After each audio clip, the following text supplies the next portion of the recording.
This is something that you wouldn't see in the mainstream. As white populations age and we divert more and more money away from training our own youth, we will become more and more reliant on immigrant doctors and minority nurses with low aptitude, poor training, and brutal sensibilities. Accident and emergency doctor Mohammed Tariq, 55, was struck off the medical register after fondling a 20-year-old patient during a routine medical exam. He then asked for her phone number and offered her free treatment at his private practice, suggesting they go out for a curry. Family doctor Mohammed Ishan went before a medical tribunal following accusations of sexual assault against one of his patients.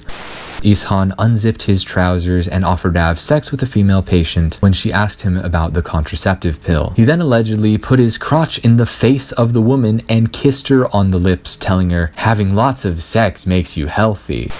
Following that, Dr. Ishan said to patient B, "I want to show you something. I want you to see my balls."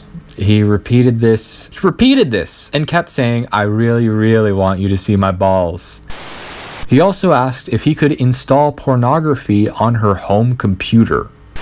Rathor was convicted of 8 charges of sexual assault and 2 counts of assault by penetration on patients over a period of 2.5 years. He had assaulted 2 patients who came to see him with medical complaints ranging from vomiting to hay fever, pretending that medical massages or intimate sexual groping were necessary for diagnosis or treatment.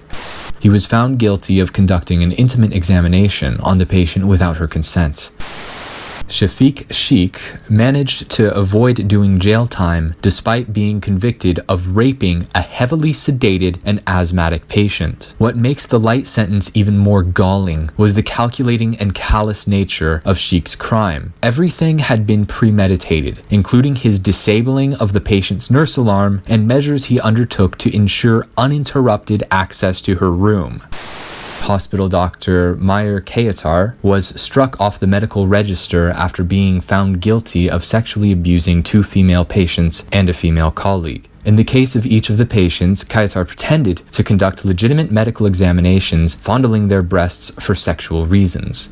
Imran Rauf Qureshi received just a 12-month suspension for groping a nurse's breasts while working at the Trafford General Hospital in Manchester. Qureshi later claimed he was looking for a romantic relationship with the nurse, but that cultural differences meant his approaches had been misinterpreted. Khalid Ismaili, 50, was permanently struck off the medical register in June after groping a midwife while she was busy delivering twins. Accident and emergency doctor Shrikishan Parathasarathi, 44, from Bangalore, received just a 2-month suspension from the medical tribunal after sexually assaulting 2 trainee nurses, including grabbing one between the legs. One nursing assistant claimed that this guy tried to grab her breasts, slapped her on the bottom, and asked, "Do you swallow?"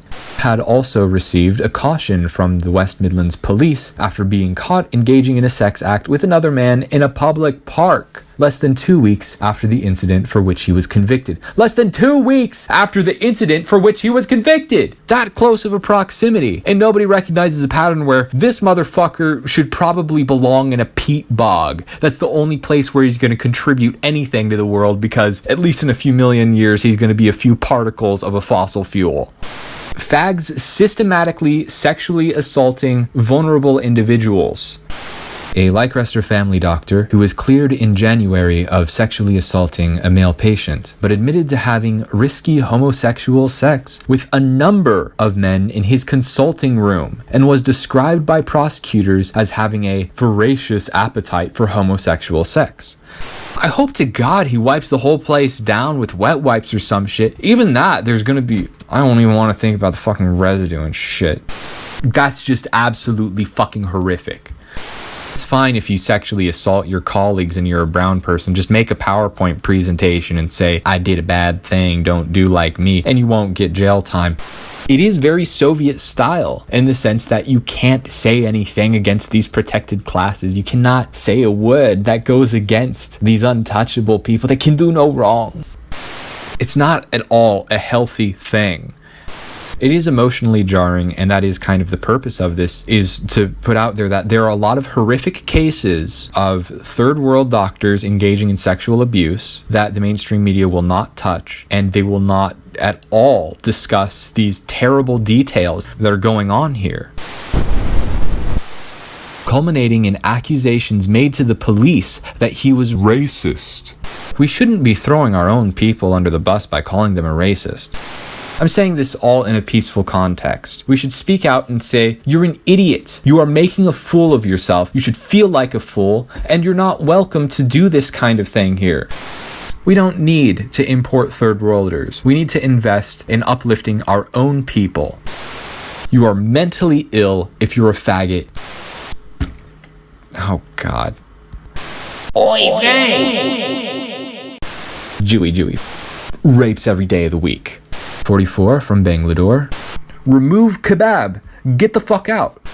You can't take a joke or something? Do you like licking? This is disgusting. I want you to see my balls. No, into the bog you go. We'll give you a free helicopter ride.